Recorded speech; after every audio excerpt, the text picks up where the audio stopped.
राधा मेरी स्वामिनी और मैं राधे को दास, जन्म जन्म मोह दीजियो श्री वृंदावन को वास। तो राधे राधे भक्तों, कैसे हो आप सब। उम्मीद करती हूँ प्यारे गोपाल जी की कृपा से आप सभी बहुत अच्छे होंगे। मैं भी बहुत अच्छी हूँ। दोस्तों, आज की इस वीडियो में हम बात करेंगे अपरा एकादशी के बारे में। अपरा एकादशी कब है, क्या इसका नियम है, क्या हमें करना चाहिए, क्या हमें बिल्कुल नहीं करना चाहिए, तो सारी ही जानकारी लेंगे आज की हम इस वीडियो में। तो वीडियो में लास्ट तक बने रहिएगा और वीडियो आपको पसंद आए तो वीडियो को लाइक शेयर और सब्सक्राइब जरूर करिएगा और राधे राधे लिखना बिल्कुल मत भूलिएगा। तो चलिए वीडियो शुरू करते हैं। जेठ मास के कृष्ण पक्ष की एकादशी का नाम है अपरा एकादशी। तो हमें क्या करना है भक्तों, इस बारे में बात कर लेते हैं। जैसे हम डेली उठते हैं उससे हमें थोड़ा सा जल्दी उठना है, या फिर यूँ कहूँ कि हमें ब्रह्म मुहूर्त में उठना है। और सबसे पहले हमें करनी है अपने घर की साफ़ सफाई। उसके बाद करेंगे हम खुद की सफाई, यानी कि खुद का नहाना धोना। और बाल हमें एक दिन पहले ही धो लेने हैं, यानी कि 10वीं तिथि में ही धो लेने हैं, क्योंकि एकादशी में बाल नहीं धोए जाते हैं। खासकर लेडीज़ों को तो बिल्कुल भी नहीं धोना चाहिए। चलिए, जेंट्स तो ऐसा होता है कि वो सर समेत नहा भी लेते हैं, लेकिन जो हम लेडीज़ हैं, जो महिलाएँ हैं, उनको बाल बिल्कुल नहीं धोने चाहिए। और एकादशी में जब हम नहा धो के आ जाएंगे तो उसके बाद हम करेंगे अपने मंदिर की सफाई और प्यारे ठाकुर जी को जगा देंगे। और जब तक हमारे प्यारे ठाकुर जी अपनी नींद सुस्ती उतारेंगे तब तक हम कर लेंगे पूजा की तैयारी। तो पूजा में हमें पीले पुष्प जरूर लेने हैं और हमें भूल कर भी नहीं करना है कोई ऐसा काम जिससे हमें पाप लगे, क्योंकि ये जो अपरा एकादशी है ये 1000 पापों को हरने वाली है। तो भूल कर भी ऐसा कोई काम मत करना जिससे आपको पुण्य की जगह पाप लग जाए। तो एकादशी का जो व्रत होता है दोस्तों, ये 3 दिन का व्रत होता है। ये 10वीं तिथि से ही शुरू होकर और 12वीं तिथि तक चलता है। तो कहने को तो वैसे तो हम कहते हैं एकादशी 1 दिन का, लेकिन ये जो व्रत होता है ये रहता है 3 दिन का, क्योंकि इसके जो नियम है वो 10वीं तिथि से ही शुरू हो जाते हैं। तो मैं आपसे ये कहूँगी कि 10वीं तिथि की शाम से ही आप नियम शुरू कर दीजिए। और चावल आपको बिल्कुल नहीं खाने हैं। 10वीं तिथि से ही चावल बिल्कुल छोड़ देने हैं, लहसुन प्याज नहीं खाना है, मांस मदिरा का सेवन नहीं करना है, किसी को घर में नहीं करने देना है। ऐसा नहीं करें कि आप व्रत कर रहे हैं और आपके घर में जो परिवारजन हैं वो दारू पी के आ रहे हैं, मांस मदिरा खा रहे हैं, लहसुन प्याज खा रहे हैं। तो आप व्रत करते हैं, लेकिन उनको भी कोशिश करिए कि उनसे भी आप नियम करा पाएँ, क्योंकि ये जो एकादशी है, कहते हैं कि एकादशी का व्रत एक ऐसा व्रत है, सबसे व्रतों में सबसे ज़्यादा श्रेष्ठ होता है। और ऐसा व्रत है कि अगर कोई गलती से भी भूखा रह गया एकादशी के दिन तो उसे लाख गुना पुण्य का फल मिलता है, पूरी एकादशी का फल उसे मिलता है। तो आप कोशिश करिए कि आपके घर में जो परिजन हैं उनको भी आप अच्छे से समझा पाएँ।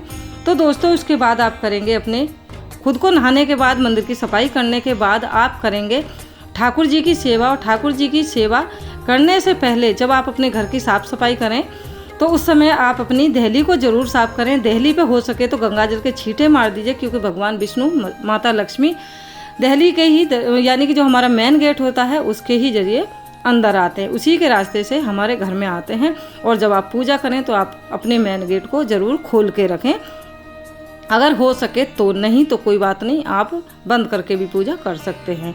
तो जैसे कि मैंने बता दिया आपको कि चावल बिल्कुल नहीं खाना, लहसुन प्याज नहीं खाना, और जैसा भी आप व्रत करते हैं वैसा आप व्रत करिए। लेकिन व्रत करिए आप संकल्प लेने के बाद। संकल्प आपको ज़रूर लेना है कि ये व्रत आपको कैसा करना है, फलाहार करना है, अन्न खा के करना है, या फिर निर्जला रखना है। एक लौंग का जोड़ा खाकर भी लोग व्रत करते हैं। व्रत का जो नियम है वो अपने ऊपर है कि जिसको जैसे हो जाए वैसे करिए। ऐसा नहीं कि आपकी तबीयत ख़राब है और आप निर्जला कर रहे हैं तो और ज़्यादा आपकी तबीयत ख़राब हो जाए। तो व्रत जो है आप अपने शरीर के सामर्थ्य के हिसाब से रहिएगा। तो चलिए अब बात करते हैं आगे। उसके बाद ठाकुर जी की सेवा करने के बाद ठाकुर जी को अच्छे से वस्त्र पहनाइए, अच्छे से श्रृंगार करिए। गोपाल जी का प्यारे श्रृंगार जी को पीले पुष्प चढ़ाइए, पीली पोशाकें पहनाइए, और हो सके तो पीली मिठाई का ही भोग लगाइए। ठाकुर जी को पीले फलों का भोग लगाइए, क्योंकि एकादशी का पीला विशेष रहता है। चावल की जगह पे आप सफ़ेद तिल का इस्तेमाल कर सकते हैं पूजा में। उसके बाद आप सुनेंगे, ठाकुर जी की सेवा करने के बाद आप सुनेंगे, जैसे कि गर्मी है तो गर्मी में ठंडी चीज़ों का भी आप दान करते हैं, लेकिन दान की बात मैं बाद में करूँगी, पहले अभी मैं कर रही हूँ पूजा की बात। तो उसके बाद जब ठाकुर जी की सेवा हो जाए तो आपको क्या करना है, आपको सुनना है एकादशी महात्म्य में। एकादशी महात्म्य में आप खुद पढ़ते हैं तो बहुत अच्छी बात है। अगर आप किसी से सुन रहे हैं, आपको कोई और सुना रहा है बैठ के, तो उसको आप 1 रुपये का दान जरूर दीजिएगा, क्योंकि बिना दक्षिणा के ज्ञान नहीं लिया जाता है। तो जैसे हम गुरु को दक्षिणा देते हैं उसी तरीके से आप चाहे 1 ही रुपया दीजिए, लेकिन उस व्यक्ति को जो आप को कथा सुना रहा है उसको 1 रुपया आप दान में जरूर दीजिएगा। तो चलिए, ये बात हो गई हमारी एकादशी के बारे में। तो एकादशी कब शुरू हो रही है वो मैं आपको बता देती हूँ। तो दोस्तों, एकादशी लग रही है 10वीं तिथि की शाम से ही, और ये इसका जो समापन होगा वो होगा द्वादशी को। तो एकादशी कब है वो बता दें। एकादशी है दोस्तों 15 तारीख की, यानी कि सोमवार की है 15 तारीख। तो 15 तारीख की एकादशी है और आपको 14 तारीख से ही इसके नियम शुरू कर देने हैं, और 16 तारीख को आपको करना है व्रत का पारण। तो व्रत के पारण में आपको क्या करना है वो भी मैं आपको बताऊंगी।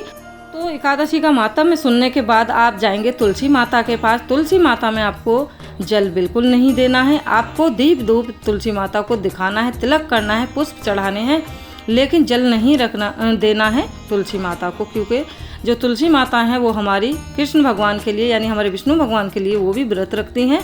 तो ऐसा ना हो कि आप पुण्य कर रहे हैं लेकिन गलती से आपसे कोई पाप हो जाए, तो इस चीज़ का आप ध्यान रखिएगा। और वहाँ तुलसी माता को भोग लगाने के लिए, जैसे हमारे ठाकुर जी को भोग लगता है तो बिना तुलसी के वो स्वीकार नहीं करते हैं।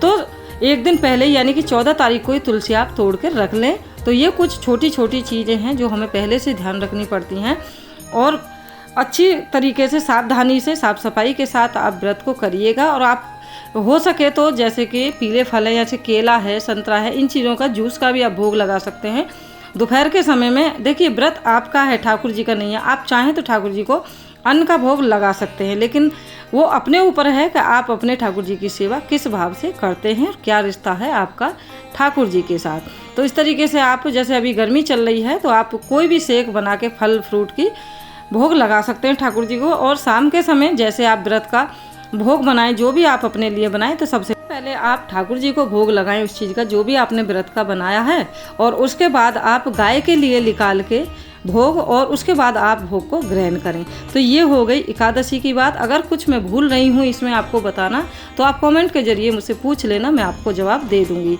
तो चलिए अब बात कर लेते हैं दोस्तों द्वादशी के बारे में। तो द्वादशी को भी आपको क्या करना है, जल्दी उठना है।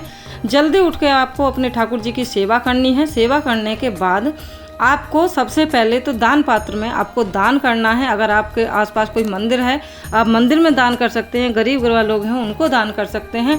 प्याऊ लगा सकते हैं, गर्मी चल रही है, इस तरह की सेवा आप दे सकते हैं, जिसे ठंडी सेवा बोला जाता है। तो दूध दही का भी दान कर सकते हैं, चावल का दान कर सकते हैं आप।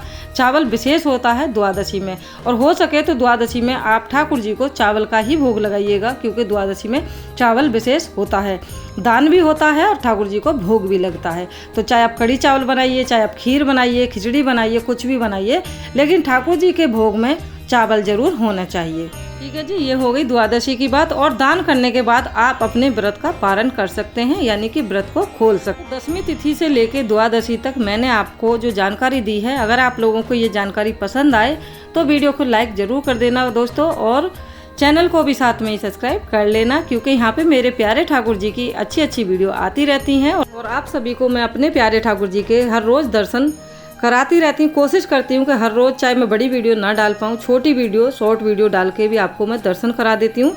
लेकिन अभी कई दिन से थोड़ी सी घर में प्रॉब्लम हो गई थी, उस वजह से मैं नहीं करा पा रही थी आपको दर्शन, यानी कि डेली दर्शन नहीं करा पा रही थी। अब मैं कोशिश करूँगी कि डेली आपके लिए मैं वीडियो ला पाऊँ।